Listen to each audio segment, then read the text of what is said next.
Eles também são encontrados nas Américas. Animais como o gambá da Virgínia, um primo marsupial distante do canguru.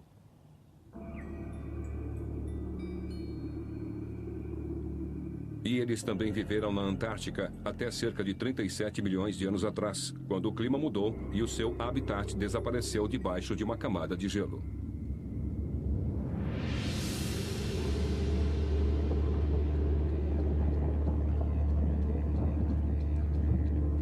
Na verdade, a Tasmânia é um pedaço da Antártica que escapou da grande era glacial.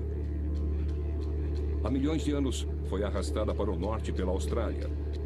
Suas escarpas recortadas, fragmentos de uma cadeia de montanhas transantártica, se separaram durante uma abertura titânica.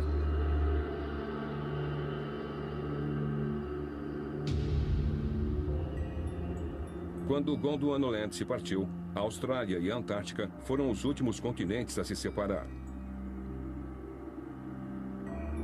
Vemos que há 90 milhões de anos ainda estavam juntas. Mas a Austrália se deslocou para latitudes mais temperadas há 27 milhões de anos. Logo, se deslocaria para uma zona árida.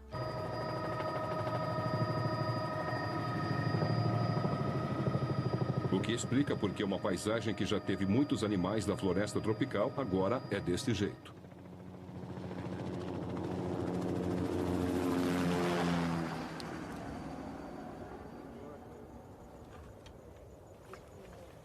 E foi aqui, neste deserto de calcário, em Queensland, no norte da Austrália, onde os tilacinos deixaram seus fósseis durante todos esses milhões de anos. Fogo! Vai ser quando chegar a 0, mas não vão ouvir o 0. 3, 2, 1...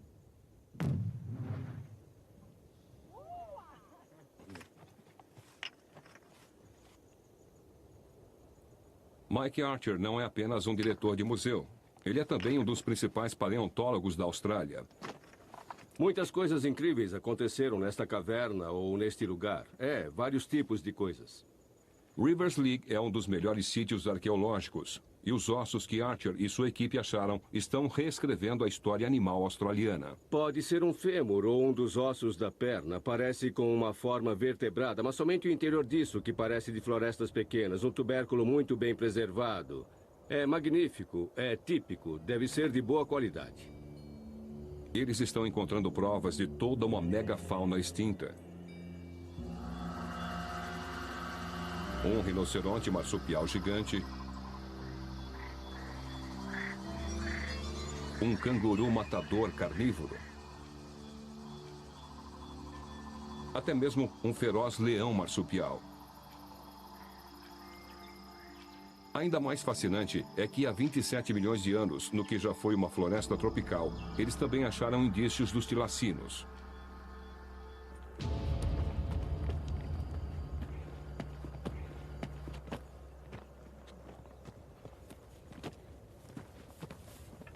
Este é o começo da história do tilacino.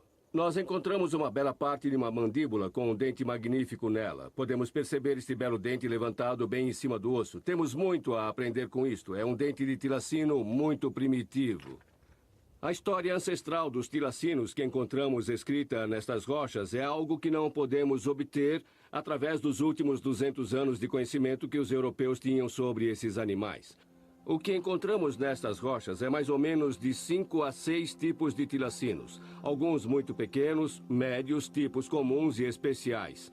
Essa foi a época de ouro do tilacino. E à medida que estudamos estas rochas, descobrimos que lentamente eles foram desaparecendo. Foram diminuindo em número e em espécies. Portanto, mais ou menos 8 milhões de anos atrás, havia somente 3 tipos. Há 5 milhões de anos, somente um tipo. E, finalmente, há cerca de 4.000 anos, o último tilacino no continente desapareceu, permanecendo somente na fortaleza da Tasmânia.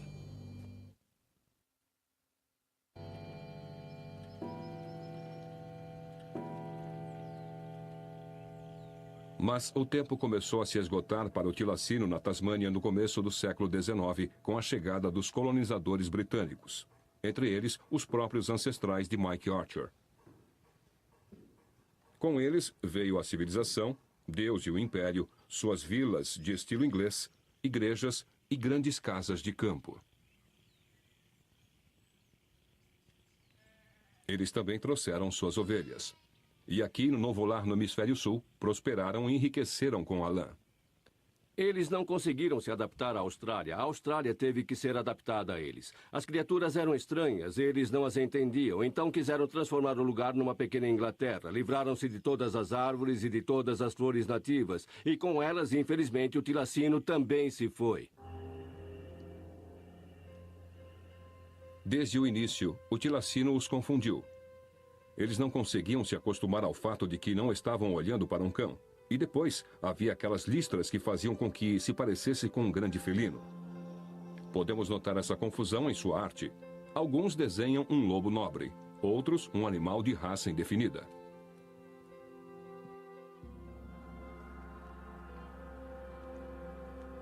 E quando as câmeras fotográficas chegaram, a confusão só piorou. Todas estas fotos são de tilacinos em cativeiro, em alguns casos, famílias inteiras.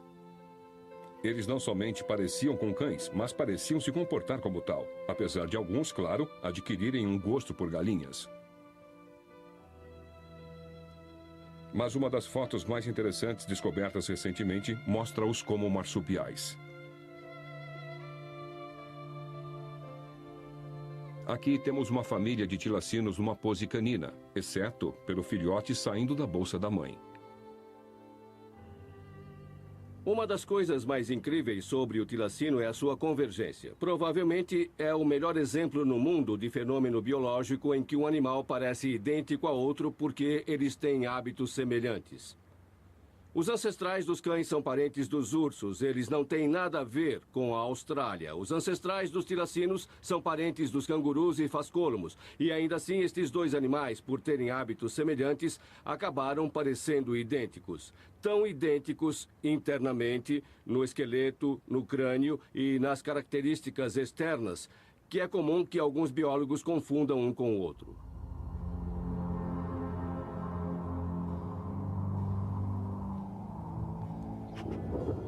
Mas alguma coisa estava matando as ovelhas dos colonizadores. Durante milhões de anos, os tilacinos caçaram cangurus pequenos e outros animais pequenos. Agora, crescia um mito de que era um matador de ovelhas. Portanto, enquanto cães ferozes corriam soltos pelo campo, o tilacino levava a culpa. Parece que os colonizadores precisavam de um bode expiatório. Então, a cabeça do tilacino foi colocada a prêmio. E o que a natureza levou 50 milhões de anos para evoluir foi exterminado em apenas 50. Em vários aspectos, a destruição do tilacino foi simplesmente um ato criminoso do pior tipo.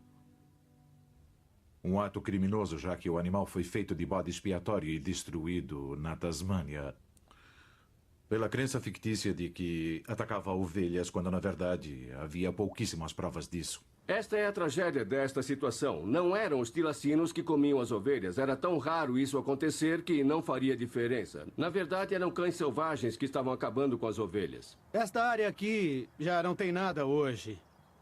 Mas era uma das duas áreas no zoológico onde os tigres da Tasmânia ficavam. A extinção finalmente chegou no dia 7 de setembro de 1936. A data foi simbólica. Uma extinção de que pudéssemos realmente marcar uma data e um lugar. Aqui no antigo zoológico de Hobart, ainda lembram quando o último tilacino morreu. O último tilacino no zoológico, que ficou aqui durante 12 anos e 7 meses, morreu. Como resultado, eles se extinguiram. Então, até onde sabemos, este foi o último lugar do tilacino. Não há nenhum memorial para o último tilacino. Nenhuma pedra do seu cercado restou.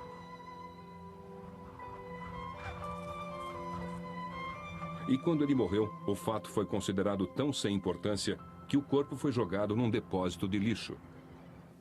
Este filme foi feito no zoológico de Hobart e pode ser nossa última visão do tilacino. Incrivelmente, alguns tilacinos tinham